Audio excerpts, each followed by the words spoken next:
E agora, pronto, agora temos de apresentar o próximo trabalho. Grande revolução no rolo intelectual. Foi o que aconteceu com Kardec. A morte morrera, abriu-se novo portal. Quem diria, não é? Então, por isso é que o Jorge Gomes vem do Porto, de propósito, falar sobre o homem que matou a morte. Foi.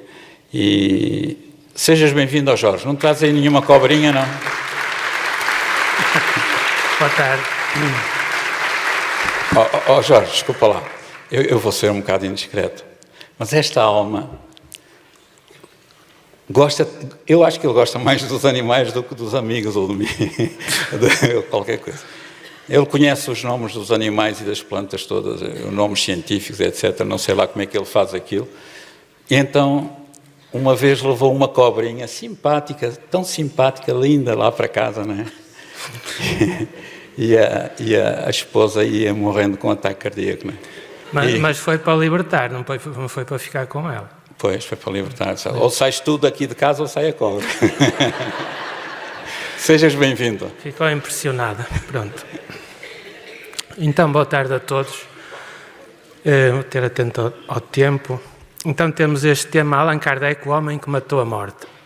E começamos com esta seara dourada. Quando isto começou, há cerca de 12 mil anos, 10 mil anos, no horizonte agrícola, as sementes do trigo eram mais pequeninas. Depois, por seleção artificial, na agricultura é que elas começaram a ser selecionadas para ser maiores. A melhor semente não é para comer, é para semear. Então, matar a morte é uma expressão muito forte, não é? E o que é a morte para nós? Muitas vezes, para o homem da rua, a morte é um caminho no qual nós vemos caminhar os nossos entes queridos e, de repente, súbito, perdemos-los de vista. Se nós somos materialistas e acreditamos que tudo acaba com a morte do corpo físico, a gente acha que é um adeus para sempre, não é? Irreversível. Mas quando espiritualistas ou espíritas, baseados mais ou menos em factos, sabem que o que morre é o corpo físico e que nós temos um corpo espiritual que se pode desligar e ganhar consciência na dimensão espiritual, a gente sabe que é um até já, não é? Então, matar a morte equivale a dizer que nós podemos conferir factos dessa natureza, organizar evidências e, a partir daí, extrair ilações que apontam, inevitavelmente, a continuidade da vida. Eu peço permissão para começar esta pequena história telegráfica do homem que matou a morte, a falar de uma salamandra lusitânica que foi descrita por Barbosa de Albuquerque em 1864. Pela primeira vez foi descrita para a ciência por este português. E descrever um vertebrado, uma nova espécie para a ciência, não é para qualquer um. Reparem que foi descrita apenas 7 anos depois da primeira edição do Livro dos Espíritos em Paris, não é? Então, este senhor, Barbosa de Albuquerque, vejam que a salamandra lusitânica só existe em todo o mundo, no noroeste praticamente da Península Ibérica. E eu reconheço que sou um privilegiado porque quase todos os anos consigo vê-la, 1 ou 2 vezes, normalmente em noites de verão, entre o cintilar dos vagalumes. Vejam só que privilégio. Mas voltando ao homem que matou a morte, nós vemos que ele estudou as mesas girantes, como Allan Kardec. Ele foi uma pessoa muito importante, foi curador do Museu de História Natural de Lisboa, chegou a ser ministro do reino, não é? na parte final do século XIX, e era prima em 2º grau daquele poeta fantástico que a gente estudava na escola, que também se chamava Bocage. Então, ele escreveu um artigo que se encontra em biblioteca, as mesas girantes consideradas nas suas relações com a mecânica e a fisiologia. Não foi o único notável da sua época que se interessou pelas mesas girantes. É habitual esta imagem de Paris de 1853, em que nós vemos que, como não havia internet, nem televisão, nem rádio, as pessoas entretinham-se nos serões a fazer girar as mesas com um fenómeno que não sabiam explicar muito bem. E nós vemos, por exemplo, que não eram só mesas de pé de galo que eles faziam girar. Ali no círculo amarelo nós vemos uma cartola, não é? Há tipo patinhas. Também giravam com a cartola e com pires e não sei o que mais. Porque o fenómeno existia mesmo, embora pudesse ser simulado por fraude também, sobretudo quando havia interesses de sacar dinheiro ao povo.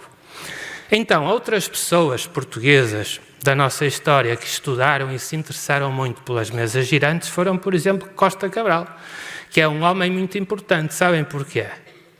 Porque tem o nome da rua onde eu nasci, no Porto. Então, ele foi advogado e primeiro-ministro. Nasceu numa aldeia da Serra da Estrela, Fornos de Algodes. Foi um homem importantíssimo. Afonso Costa, que também foi advogado e primeiro-ministro. Alexandre Herculano tem o nome de um dos liceus em que eu andei, no século passado. Escritor e jornalista. Almeida Garrett também andou com as mesas girantes, tem uma estátua à frente da Câmara Municipal do Porto. O próprio rei Dom Carlos, que fazia umas ilustrações belíssimas de aves selvagens, etc. Leonardo Coimbra e por aí fora, são muitos. Então, o problema é que esta gente era tão notável, mas não conseguiu sair muito longe do giro das mesas. O que Allan Kardec, pseudónimo, nome real, Hipólito Leão Denisard Rivail, conseguiu, foi muito mais do que isso.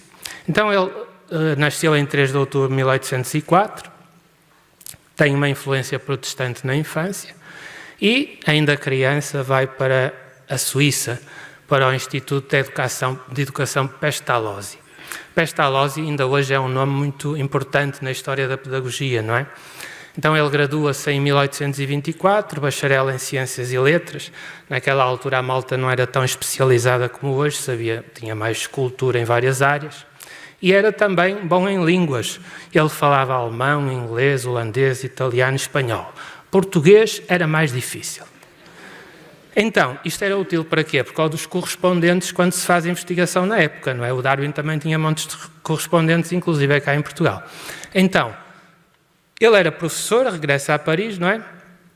1824, pedagogo, tradutor e perde a cabeça, vai casar. Casa com Amélie Gabrielle Baudet, também uma professora, e criam um estabelecimento de ensino próprio.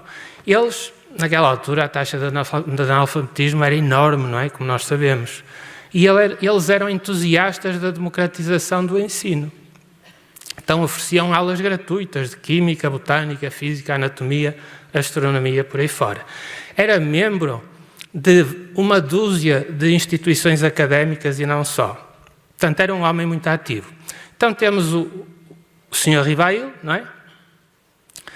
Que encontra a dada altura avesso a todas estas coisas estranhas das mesas girantes, que encontra um senhor muito entusiasmado, Fortier, e ele diz-lhe: eis algo que é extraordinário. Não somente se faz girar uma mesa, magnetizando-a, mas também se pode fazer com que ela fale. Pergunta-se e ela responde. Então, Rivail, que sabia que tudo funciona segundo leis da natureza e aquilo era muito estranho, diz nos seus escritos, nas suas memórias, que lhe respondeu assim: acreditarei quando virem e me provarem que uma mesa tem cérebro para pensar, nervos para sentir e pode tornar-se sonâmbula. Até lá, permita-me que não veja nisso senão uma fábula para provocar o sono. Estamos, portanto, diante de um homem cético, esclarecido, com meio século de idade. E ele conta nas suas memórias: encontrava-me no ciclo de um facto inexplicado, contrário na aparência às leis da natureza e que a minha razão repelia.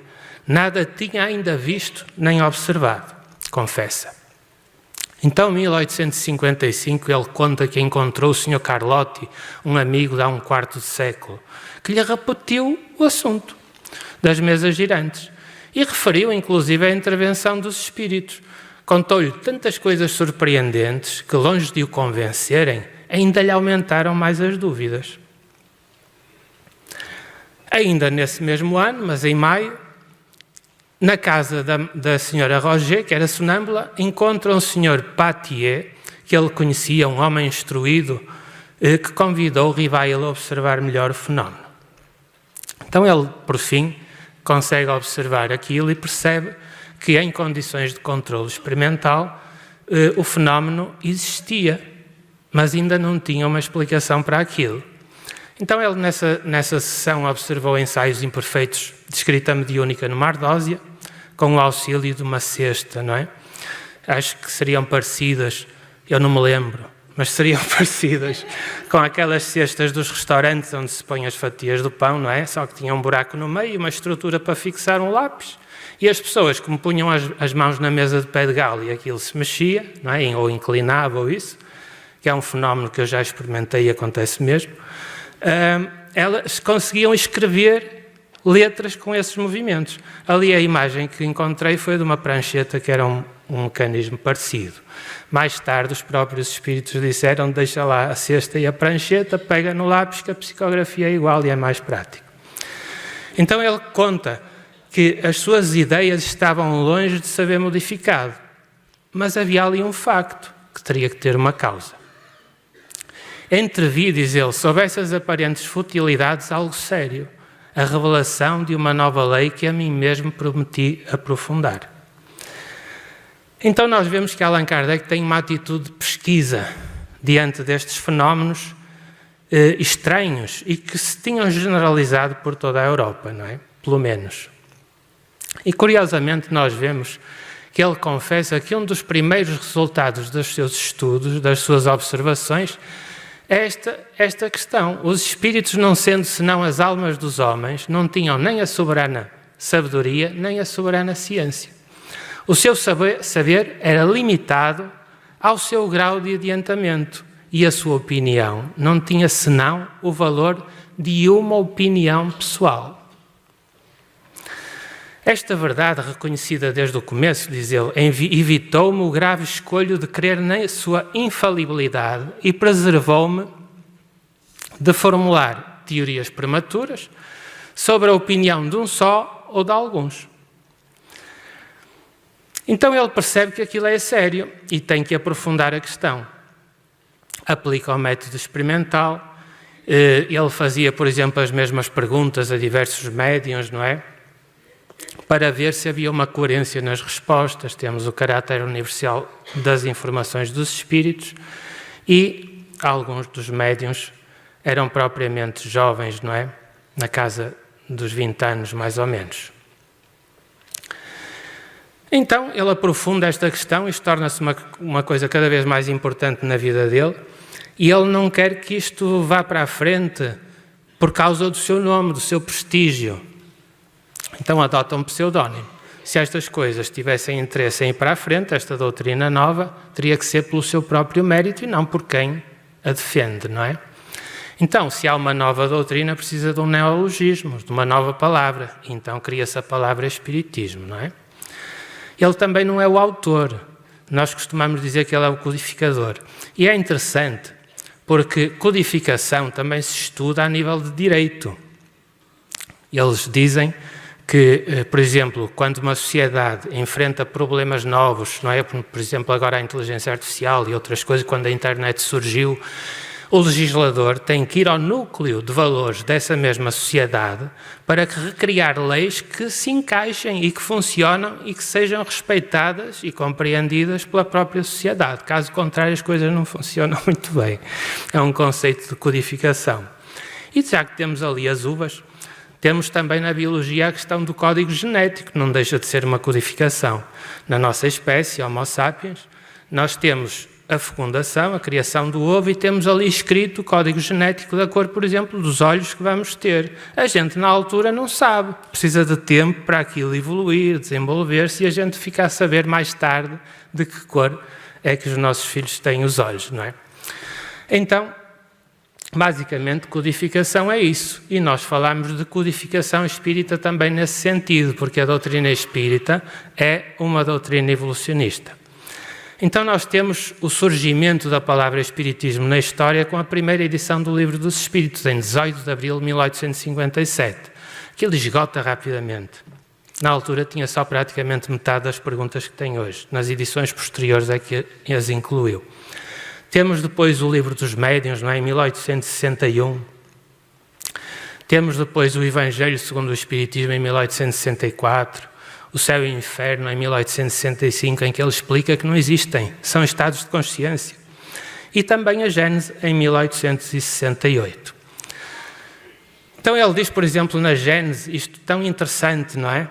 Caminhando com o progresso, o Espiritismo jamais será ultrapassado, porque se novas descobertas lhe demonstrarem que está errado num determinado ponto, ele modifica-se sobre esse ponto, e se uma nova verdade se revelar, ele a aceitará, não é? Pura lógica.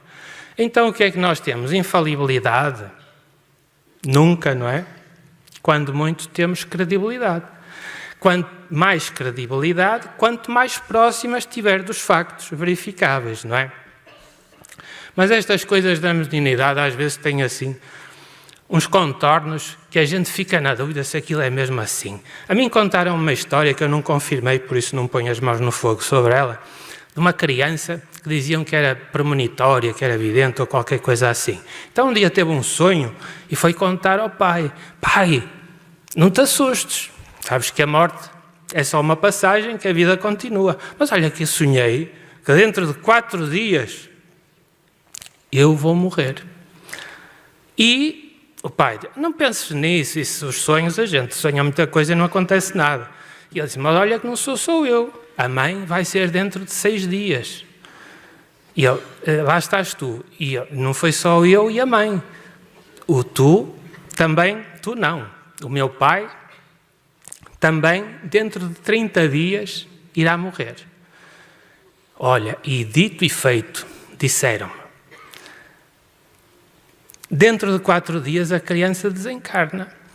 Meia dúzia de dias depois é a mãe. E o pai, a ver que aquilo bate certo, o que é que faz? Vende o carro, vende a casa e gasta o dinheiro logo que pode, porque tinha a morte anunciada, não é? E, no entanto, 30 dias depois, o que é que aconteceu? Quem morreu foi o vizinho, não é? Eu não sei se a história foi bem assim. Mas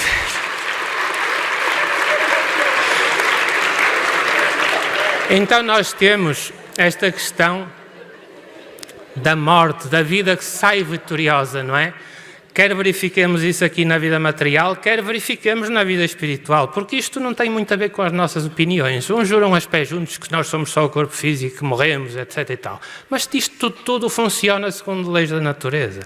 As leis da natureza são de uma arrogância, elas não querem saber o que é que nós pensamos delas, funcionam igual para todos, não é? É um problema. Então, mesmo quem acha que a vida continua após a morte, que a vida não continua após a morte do corpo, sendo lei da natureza a imortalidade da alma, vai verificar e despertar, uns com satisfação, outros com desapontamento, se tiverem a consciência pesada, porque vai ser difícil resolver alguns problemas, mas resolvem-se, que isto é mesmo assim, não tem a ver com as nossas crenças. Então nós temos no universo o ser espiritual que nós somos, não é? Com um corpo físico pesado. Por exemplo, eu tirei o casaco, sou o mesmo. A gente perde o corpo físico pela morte dele próprio, mas somos os mesmos, não é? É o que a gente verifica através da mediunidade constantemente. Somos seres espirituais que temos um corpo espiritual muito parecido com o corpo físico. É por isso que muitos, através da mediunidade, ainda por esclarecer, acham que ainda estão vivos no corpo físico. E às vezes a gente tenta explicar-lhes com calma, para eles não se chocarem que já morreste, não te lembras, foi como um sono. A gente adormece, não sabe o minuto, o segundo em que adormece, eu nunca consegui descobrir, só sei que acordo depois. Então a gente acorda já na vida espiritual e tem na mesma dedos, tem orelha, tem nariz, não é? Mas é do corpo espiritual. E a gente acha que é do corpo físico. E às vezes as coisas são um bocado... Uma vez atendi uma entidade muito engraçada que tinha desencarnado alcoolizada, ainda estava um bocado na atmosfera desse efeito quando despertou. E então dizia: olha, tu, depois de uma conversa mais amacia, não é? Para ele não se chocar, olha, já estás na vida espiritual, a dada altura a gente tem mesmo que lhes fazer um desenho. Já estás na vida espiritual. E eu: o quê? Oh, tu ainda estás pior do que eu. Eles são muito engraçados. Mas depois lá percebeu que, afinal, aquilo não era tão simples como ele achava. Então, nós temos esta realidade, não é? Vamos descobrir isto aqui na vida material, se não descobrimos na vida espiritual. O mais interessante é que a morte morreu e muita gente continua a subir para o lado. Não é preciso ser espírita, nem necessariamente espiritualista para perceber isso. Por exemplo, há documentários baseados em investigação científica, até na Netflix passa publicidade. Surviving Death, não é? Sobrevivendo à morte, já anda há 3 anos, para aí que eu saiba. É uma série de vários documentários. O primeiro é sobre experiências de quase morte. Fantástico. Eu cheguei a escrever um dossiê para uma revista, 19 páginas só sobre isto. Vi isto e achei fantástico. Os fenómenos são tantos e tão ricos que é fantástico. Os episódios do meio é subjetivo, mas eu aconselho que não vale a pena estar a ver porque são demasiado subjetivos também, como eu.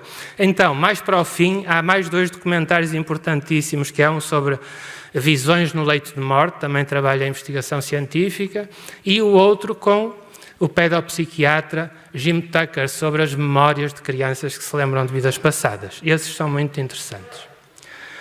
No entanto, para nós que somos mais simples e mineramos isto com as nossas próprias mãos, para mim, o primeiro livro psicografado pelo médium franciscano Xavier é um cântico à imortalidade. Mais de meia centena de poetas desencarnados, brasileiros e portugueses. Entre os brasileiros, inclusive, Castro Alves. Combateu o esclavagismo, era repentista, um gênio. Augusto dos Anjos, outro poeta brasileiro que foi estudado no seu estilo literário por gente que entende dessas coisas. Eu não quero entender que aquilo é cansativo, mas malta que percebe daquilo, investigadores, dizem que um homem de 19 anos, com o equivalente aqui, no século passado à 4ª classe, neste século ao 4º ano, a instrução primária, psicografou aqueles estilos todos. Poetas portugueses como o Grande Guerra Junqueiro, com os seus estilos, como João de Deus, Júlio Diniz, António Nobre, um poeta do Porto. Tem lá, algures, uma quadra que eu nem queira esquecer, não consigo esquecer, não sei porquê, que é: dizem que os mortos não voltam. Voltam sim, e por que não? Os corpos daí nos soltam, como as aves do alçapão. Isto do alçapão tem a ver com a cultura do próprio Porto, não é só do Porto, mas no Porto havia os passarinheiros, que é uma atividade ilegal e justamente ilegal, em que as pessoas apanhavam com uma gaiola e outra com um alçapão, não é? Uma tinha o chamariz, que era uma outra ave mais fácil de apanhar, e eles queriam vender os pintacilos e não sei o que mais, e o alçapão era uma armadilha que prendia o pintacilo que vinha atraído por outro, não é? Então abrir a gaiola, lá vão libertar as aves do alçapão, é dentro dessa ideia. Então nós temos estas evidências da imortalidade, sem nunca ganhar algum tostão, algum centavo, pela sua atividade mediúnica, e passou sempre muitas dificuldades. Reformou-se de funcionário público como escriturário, datilógrafo. Os mais novos não sabem o que é ser datilógrafo, é escrever à máquina. Eu ainda bati muita coisa à máquina. Bem, outro livro, muito rapidamente, Jovens no Além, são cartas mediúnicas. Já de quando ele estava reformado, era visitado diariamente por centenas de pessoas, às vezes de centenas de quilómetros do Brasil, em Uberaba, e de repente vinham cartas com o calão de um jovem, um homem que andava amparado, que tinha idade para ser bisavô, falava como um jovem adolescente com aquele calão que a gente, se for ler aquilo, nem percebe bem o que é que eles estão a dizer, não é? Com evidências da imortalidade difíceis de contestar, impossíveis às vezes de contestar. Tudo isto são evidências, estas e muitas outras. Então agora era interessante a gente pensar, para ir terminando, qual foi a atitude de Kardec, naquela dúzia de anos em que ele produziu toda aquela investigação, e a atitude que nós temos, por exemplo, no movimento espírita. É diferente. É normal que ao longo da história, e podemos pensar, por exemplo, em Sócrates e Platão, podemos pensar em Jesus de Nazaré e podemos pensar em Kardec, para simplificar. E nós vemos que as comunidades ao longo da história tiveram sempre visitas de gente que nasceu ali para as impulsionar a ser mais esclarecidas. Mas a tendência é uma comunidade estar numa cultura repetitiva, não é? Que dá sono. É como eu, quase. Já estou a acabar. Uma cultura repetitiva. De repente vem um catalisador, vem alguém que traz ideias novas, vem desestabilizar, não é? O que é que Jesus de Nazaré fez? O que é que Sócrates fez, não é? Depois há uma ação, mas há uma reação muito forte. Condenam-nos à morte. Sócrates bebeu cicuta, Jesus foi crucificado, Kardec safou-se com um aneurisma, não é? E depois temos uma absorção parcial, apesar de tudo. Mas há uma espécie de uma retroação. Parece que nós, para lidarmos com ideias que nos estão à frente na evolução, temos que lhes misturar a nossa ignorância, para podermos lidar com aquilo, senão foge-nos da vista, não é? Então isso é normal, e é o que está a acontecer. Então veja, o que diz Kardec na Gênese: os espíritos não se manifestam para libertar o homem do estudo e da pesquisa, nem para lhe transmitirem uma ciência pronta. Com relação ao que o homem pode descobrir por si próprio, eles o deixam entregue às suas próprias forças. A gente, além do trabalho profissional, tem que trabalhar nas horas livres, mas dá gozo, não é? Então, o que é que temos feito? Muita coisa boa na área social, no apoio psicológico, nas associações, etc. Tudo isso não perde valor, mas podemos fazer algo mais. Podemos valorizar pequenos detalhes, trabalhá-los com seriedade, estudar os resultados e interpretá-los, não é? Então vejamos uma comparação com o trigo, com que abrimos aqui a apresentação. Nós teremos colhido grãos de gramíneas selvagens. Gramíneas são basicamente ervas que dão grão, é o trigo, centeio, aveia, essas coisas todas, mas também ervas selvagens que nós não ligamos nenhumas, que nascem aí nas bermas. Nos últimos 100 mil anos, a gente via os herbívoros, como os veados, a comer aquilo, e em alturas que a gente não tinha comido, olha, moía, sabia mal, mas enganava a fome. E os primeiros agricultores começaram a semeá-los há cerca de 10 mil, 12 mil anos, pensa-se. Mas eram pães mal amanhados. Aquilo comia-se por obrigação, por necessidade, não era por prazer. Mas hoje a panificação diversificou. A partir de pequenas sementes das gramíneas, temos uma indústria de milhões. E quando a gente lá no Porto passa na montra de uma daquelas confeitarias que estão por todo lado, algumas são de tirar o chapéu. E até os olhos brilham, com os pastéis de nata, as bolas de Berlim e essas coisas. Então, o que é que nós temos feito? Trabalho de tempos pós-profissionais de graça, é obrigatório, claro. Principal objetivo, ajudar sem olhar a quem. É evidente, não queremos retorno nenhum. Registar e trabalhar é que não temos feito tanto. Fazer mais trabalho. Por exemplo, os dados estatísticos das reuniões mediúnicas, aquilo cai no esquecimento. Na semana seguinte já ninguém se lembra bem do que é que aconteceu na semana anterior, salvo algumas exceções. Mas podemos, por exemplo, no dia seguinte ouvir os registros de áudio de cada transe mediúnico e fazer uma tabela em que a gente anota coisas tão simples como o perfil, o género do médium, o perfil de género do espírito comunicante, necessitado, não é? Isto é para os ajudar, não é para ter mensagens XPTO, e outras coisas assim, a data, etc. O tempo que demorou o esclarecimento, não é? E relacionar essas coisas. E depois, além dos resultados interpretados no nosso grupo mediúnico, ver se há outros grupos mediúnicos que achem interessante fazer isso também, para poder ver se há um padrão. Só a nossa experiência nos chega, não é? E depois, se há alguma coisa ali interessante, como é que eu vos vou mostrar, perceber porque é que aquilo acontece, levantar hipóteses que nos ajudam a compreender aquilo. Então estão a ver, em cerca de 200 de casos, há uma preponderância sempre em muitas amostras, e acho que não é só no nosso trabalho, uma preponderância enorme para que haja mais espíritos a manifestar-se, seja o médium feminino ou masculino. A preponderância é sempre dos espíritos de perfil masculino. Isto tem-se verificado sempre, mas era interessante comparar com outros grupos mediúnicos, vão ver que isto vai a repetir-se outra vez. Estão a ver, por exemplo, isto são extratos de pósteres que temos ali no átrio, mais explicados e com mais contornos. Estão a ver que se mantém. Nós, no caso, tínhamos, por exemplo, na maior parte destes casos anotados, tínhamos 2 médiuns femininas e um médium masculinos. Estão a ver? Curiosamente, Lucas mandou-me um recorte aqui há meio ano sobre este grande investigador, Erlendur Haraldsen, no livro Rumo ao Desconhecido, em que ele, ao estudar as aparições, viu também que eram predominantemente masculinas. Certo? Agora vejam isto. Temos 2 gráficos, este é o primeiro. Isto deve-se a um jovem finalista de medicina que estava no nosso grupo mediúnico e que descobriu isto nos dados que a gente vai anotando. Então vemos que a duração do esclarecimento do espírito necessitado em função do género dos médiuns. Estão a ver que o género feminino, o verde, é muito mais expressivo, não é? Mas depois, se a gente for medir a duração do esclarecimento em função do género, do perfil de género dos espíritos comunicantes, nós vemos que os vermelhos masculinos demoram muito mais tempo a perceber.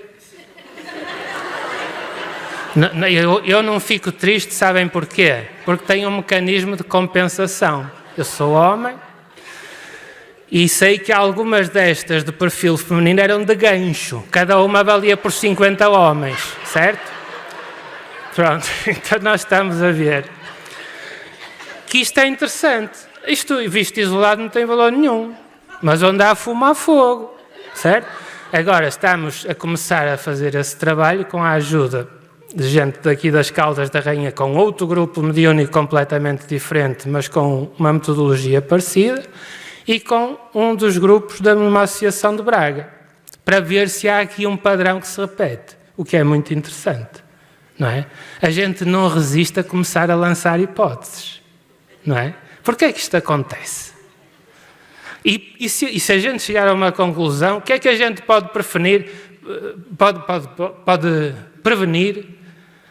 para inverter a situação? Então, pode haver razões de ordem material, não é? A questão cultural, o homem não chora, não é? A história evolutiva da espécie, não é? Entre os símios, nós vemos que os machos são descartáveis, têm que defender território.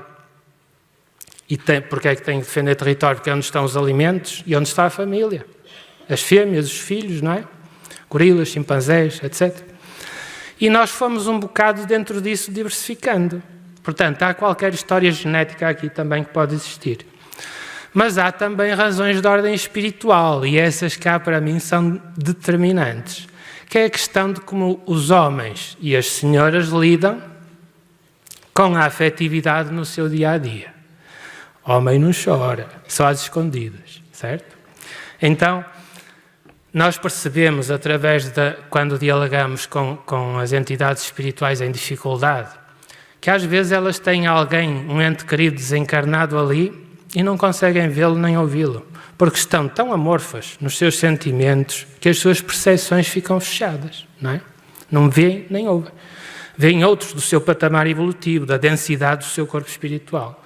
Mas quando nós melhoramos a sua atmosfera interior, renovamos os seus sentimentos, trazemos a um clima de paz, não é? De afetividade, utilizamos ou tentamos sondar as suas memórias afetivas para que sirvam de trampolins vibratórios, eles começam a ver o ambiente mais dilatado, começam a ver os amigos espirituais a assistir a outros que não se vão manifestar, não há oportunidade, não é? Mas que são ajudados na mesma, e começam a descrever surpresos aquilo que não viam de início.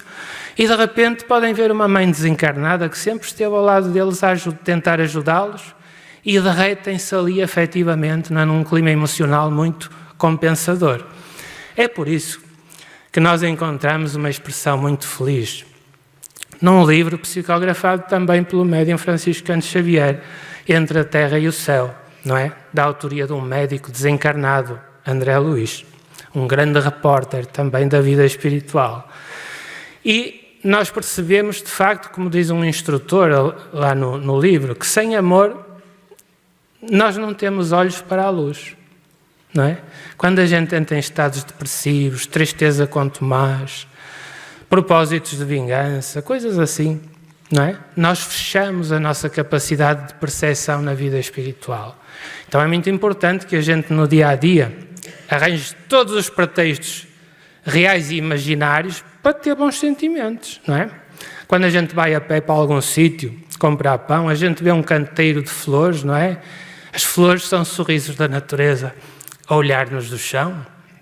e usar todos esses pretextos, o sorriso de uma criança que passa por nós, tudo o que aparecer, tudo o que vem à rede é peixe. Faz jeito, não é? A gente usa tudo isso para interiorizar esses sentimentos esclarecidos e superiores. A gente tem muita necessidade de sedimentar esses bons sentimentos para ser mais feliz e para estar mais disponível também para ser solidário com os outros. Então, basicamente, tudo isto já se encontrava explicado por Jesus de Nazaré na Boa Nova, não é? No Evangelho. E todas estas coisas que nós andamos a estudar enquadram-se e enfeixam em amar a Deus sobre todas as coisas e ao próximo como a nós mesmos, não é? O resto são só palavras. Mas se nós tivermos um condão experimental de trazer isso ao nosso dia-a-dia, quando o bilhete surgir, que a gente não sabe quando é a viagem, e eu prefiro assim, ser apanhado de surpresa, já fiz as malas,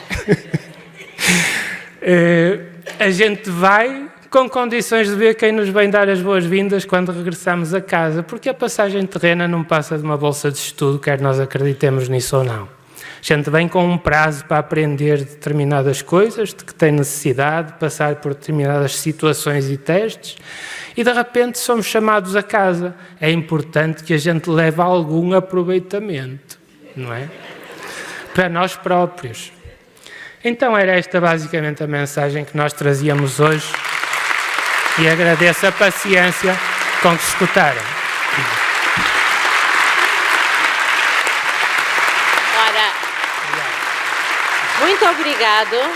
Muito obrigado, Jorge, por esta palestra tão fantástica e que nos põe a todos realmente a pensar. Aproveito só, que ainda temos assim um bocadinho, só para dar uma informação já a todos os presentes. É assim, fizeram a confirmação hoje do bilhete 534 pessoas. O que é, sem dúvida, um